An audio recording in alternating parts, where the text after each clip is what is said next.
سرکار نے فلاح انسانیت کے لیے جو دوسرا کام کیا نا، وہ لوگوں کو احساس دلایا ہے کہ اگر غلطی ہو جائے تو تم نے بندوں کے سامنے اپنے آپ کو کلیئر نہیں کرنا، تم نے تو رب کے سامنے اپنے آپ کو کلیئر کرنا، اللہ کے سامنے تم نے بچنا ہے کہ میرا گناہ معاف۔ اور حضور احساس پیدا کرتے تھے۔ بخاری شریف میں قبیلہ غامدیہ کی اس عورت کا تذکرہ موجود ہے جو خود آئی تھی، کوئی گرفتار کر کے نہیں لایا تھا، از خود آئی۔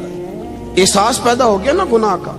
یہاں بہت ساری غلطیاں کر کے بھی لوگ جب اپنی بات کرتے ہیں تو کہتے ہیں کبھی یاد تو نہیں کسی کے ساتھ زیادتی کی ہو، یاد تو نہیں کبھی کسی کا، بھئی آپ نے اتنے بڑے ولی ہونے کا دعویٰ کر دیا۔ انسان تو انسان رہتا ہے۔ بڑے بڑے لوگ کہہ گئے کہ یا اللہ اگر انجانے میں بھی بھول گئے ہیں تو ہم سے درگزر فرما، لیکن جب ہم تیار ہی نہیں ماننے کو۔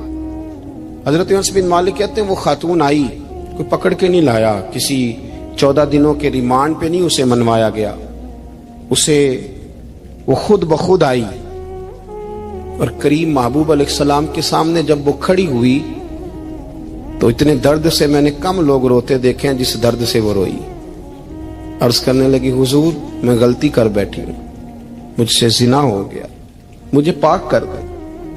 تو محبوب کریم علیہ السلام نے فرمایا تو کیسے ثابت کرے گی تو نے گناہ کیا؟ یعنی مجرم کو ثابت کرنا پڑ رہا ہے کہ میں گناہ گار۔ یہ وہ کمال ہے کہ انسانوں کو احساس ہونے لگے کہ یہاں ہم غلط ہیں۔ جب اعتراف جرم ہوتا ہے، جب بیماری کی تشخیص ہوتی ہے تو پھر اس کا علاج بھی ہو جاتا ہے۔ حضرت انس بن مالک کہتے ہیں وہ عرض کرنے لگی حضور میرے پیٹ میں ناجائز بچہ ہے۔ حضور نے فرمایا جا جب بچہ پیدا ہو تو پھر آنا۔ وہ 8 ماہ کے بعد آئی تو اس کی گود میں پھول سا بچہ تھا۔ حضور نے فرمایا واپس جا، جب روٹی کھانے لگ جائے تو پھر آنا۔ وہ 2 سال 2.25 سال دودھ پلاتی رہی، پھر جب آئی تو بچے کے ہاتھ میں روٹی کا ٹکڑا تھا۔ کریم محبوب صلی اللہ تعالی علیہ وسلم سے آ کے جب اس نے بات کی تو وہ درد سے روئی، کہنے لگی یا رسول اللہ 3 سال ہونے کو ہیں، میں نے گناہ کیا ہے، میں ساری رات سو نہیں پاتی۔ حضور تڑپتی، اگر اس حال میں مر گئی تو اپنے رب کو کیا منہ دکھاؤں، مجھے پاک کر دے، میرے حال پہ رحم فرمائے۔ محبوب کریم صلی اللہ علیہ وسلم نے بچہ ایک صحابی کو دیا، فرمایا بچوں کی طرح پالنا، اور کہا اسے لے جاؤ، پتھر مار مار کے اسے سنسار کر دو۔ صحابہ کہتے ہیں اسے پتھر لگ رہے تھے اور حضور بے چینی کے ساتھ ٹہل رہے تھے۔ آ کے خبر دی حضور وہ تو وصال کر گئی، انتقال ہو گیا۔ فرمایا یہاں تک تو بات اس کی تھی۔ حضرت انس بن مالک کہتے اب محبوب کریم نے صحابیات سے فرمایا اسے غسل دو، کفن پہناؤ، جنازہ تیار ہو جائے تو مجھے خبر کرنا۔ حضرت انس بن مالک کہتے ہیں غسل ہوا، کفن ہوا، جنازہ تیار ہوا تو حیران ہم تب ہوئے جب میرے محبوب نے فرمایا صفے بناؤ، میں خود جنازہ پڑھاؤں گا، میں خود جنازہ پڑھاؤں گا۔ اور سرکار نے جنازہ پڑھایا تو ایک شخص کی زبان سے نکلا حضور اس ملعون کا معاذ اللہ جنازہ جس نے ناجائز بچہ جنا، اس کے لیے آپ دعا کر رہے ہیں، جنازہ پڑھا۔ حضور فرمانے لگے خاموش ہو جاؤ، تم نے گناہ دیکھا ہے اس کا احساس نہیں دیکھا، تم نے غلطی دیکھی ہے لیکن اس کی توبہ کا انداز نہیں دیکھا۔ اور صاحب کنز العمال نے یہ لفظ نقل کیے ہیں کہ کریم محبوب فرمانے لگے اس نے تو ایسی شاندار توبہ کی ہے کہ اگر میں اپنی ساری امت میں بانٹ دوں تو اللہ سب کی مغفرت فرما دے گا۔ احساس جب پیدا ہو جاتا ہے نا اپنے دل کے اندر کہ یہاں میں غلط ہوں، ان العبد اذا اعترف ثم تاب تاب اللہ علیہ او کما قال نبی صلی اللہ علیہ وسلم، رواہ مشکات۔ حضور نے فرمایا جب کوئی بندہ کہتا ہے نا اللہ میں بھول گیا تھا اور پھر وہ توبہ کرتا ہے تو رب اس کی توبہ کو فوراً ہی قبول فرما لیتا ہے۔ حضرت عبداللہ بن حذافہ جہاد کر رہے تھے، روم کے عیسائیوں نے گرفتار کر لیا، 1000 آدمی نے مل کے پکڑا، گرفتار نہیں ہوتے تھے صحابی، 1000 آدمی نے گھیرا ڈالا، گرفتار کر کے لے گئے۔ اور جب بادشاہ کے سامنے گئے تو وزیر کہنے لگا بادشاہ بندہ بڑے کام کا ہے، اگر ہمارے قابو آ گیا تو فائدہ دے گا۔ صحابی ہیں حضرت عبداللہ بن حذافہ، حضرت فاروق اعظم کا زمانہ ہے، اگر قابو آ گیا تو فائدہ دے گا۔ بادشاہ کہنے لگا کیوں، کیا خوبی ہے؟ کہنے لگے ہم 1000 آدمی تھے، یہ اکیلا قابو نہیں آ رہا تھا، 1000 آدمی تھے، اگر ہماری فوج میں شامل ہو گیا تو بہت بڑا جرنیل ملے گا۔ بادشاہ کہنے لگا کوئی مسئلہ نہیں، 2-3 چیزیں ہوتی ہیں بندے کو خریدنے کے لیے، خرید لیتے ہیں۔ بادشاہ کہنے لگا عبداللہ جتنی دولت تجھے چاہیے میں تجھے دے دیتا ہوں، میرے لشکر میں آ جا۔